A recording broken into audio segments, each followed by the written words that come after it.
po mga idol, at tayo po nakain ng kami. Good morning, magandang umaga po sa ating mga kababayan, mga kaibigan. Salamat po sa inyong mga suporta sa ating mga video.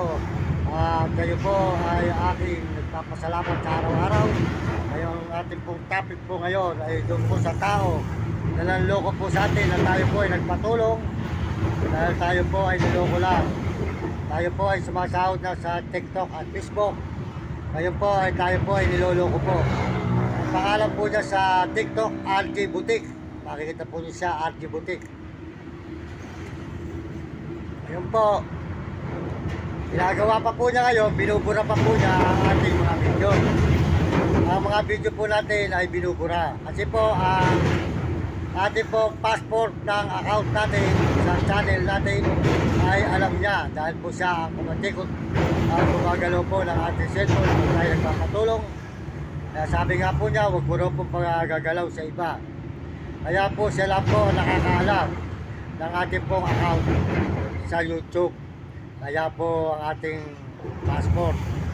At ngayon po, tayo walang Gcash. Huwag kayong magpapadala sa Gcash. Tayo po, ang Gcash po na pinadadala nyo ay sa kanya. Ginagamit po tayo. Siya lang po ang nagkakapera.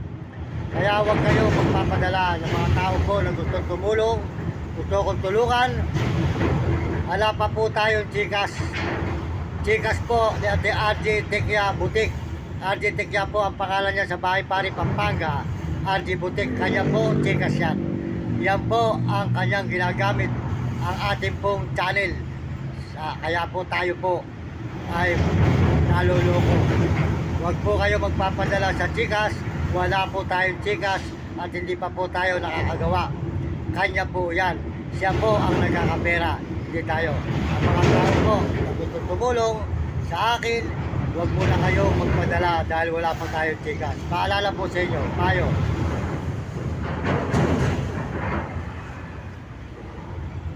Tayo po, nagtiwala po ako sa kanya. Akala ko po siya ay matinong tao.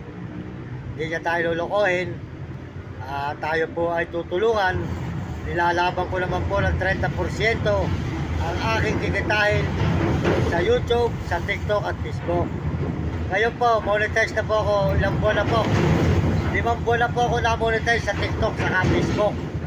Kaya siya lang po ang nakakaalam kung may sahod na. Wala po tayong alam at hindi po tayo marunong gumawa.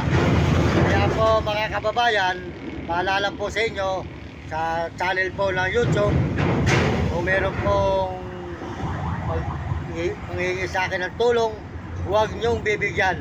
Sinasabi ko po sa inyo, huwag kayo magbibigay at hindi po ako nagpapahingi ng tulong. At marami pong gumagamit sa atin. Marami pong nagkaka-interest sa ating channel, sa ating pagbablog. Kaya po, marami nagkaka-interest. Kaya wag po nyo silang paniniwalaan dahil sila po ay manluloko at mga sinungaling. Mga scammer. Ayan mga idol. Kaya po, binubura po ang ating video. Ngayon po, ireklamo po natin. Magsasampa po tayo ng demanda kasi po, binubura po niya ang ating mga video. Video po rito sa YouTube, binubura at saka po TikTok. Ayan, mga idol, Facebook. Kaya po, irereklamo po natin para po noon managot siya sa batas ang kanyang ginagawang panluloko sa akin at pagbubura po ng ating mga video. Maraming salamat po sa inyo lahat. Pagpalain po nyo, maraming doon sa vlog.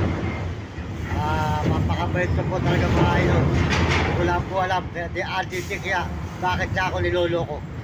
Kaya totoo po, ang aking mga kamag-anak, pinagtatanggol ko pa po siya no, sa mga kamag-anak ko. Pero siya po pala ay totoo ang kanyang ginagawa na panluloko sa akin. Dahil po ang ating po account, ang nakalagay po ay kanyang number. 2 number po ang nakalagay sa ating account. Ang number po niya mga idol. Kaya huwag kayo maniniwala na marami pong gumagamit sa atin, na nanghihingi ng tulong. Huwag nyo paniniwalaan. Kasi po tayo hindi marunong gumawa ng Gcash. Kaya wala tayong alam sa paggawa po. Natutulang po tayo mag-vlog. Yung ginamit po tayo mga brother. Maraming salamat po sa inyo lahat. Ay nyo lingkod, maraming sa vlog. Nagpapasalamat po sa ating mga kababayan sa buong mundo. Lalo na po, supportahan nyo si Buding TV, Tika San Miguel, Sibul, Bulacan. Yan, mabait kong brother yan. At Mario Vlog, Tika Bicol sa Dait. At Robby Katakutan, Will Gulot yan. Tayo po, ang ating mga video, supportahan nyo. Kahit po binubura, supportahan po nyo ako mga idol. Maraming salamat po. Ang YouTube na lang po ang bahala. Kaya Ate Tikya, dahil binubura po ang ating mga video. Salamat po. Ayan, kaya kayo mga kabataan, mga kababayan sa buong Pilipinas, maraming salamat. Mga kabataan, mag-aaral kayo mabuti. Sumunod kayo sa inyong magulang, kayo pasaway. Para hindi kayo makatigil mga hirap at nang hindi kayo lokohin ng mga tao na nagpapatulong kayo. Tayo po yung nagpapatulong, hindi po tayo makacheng po talaga ng taong makakatulong sa atin. Pagdating po sa pagkakaperahan, marami na po palang nasisilaw, mga kababayan. Nasisilaw po sila sa pera. Pero may Diyos naman po, hindi na magpaparusa sa kanila. Ayan po tayo ngayon sa San Fernando.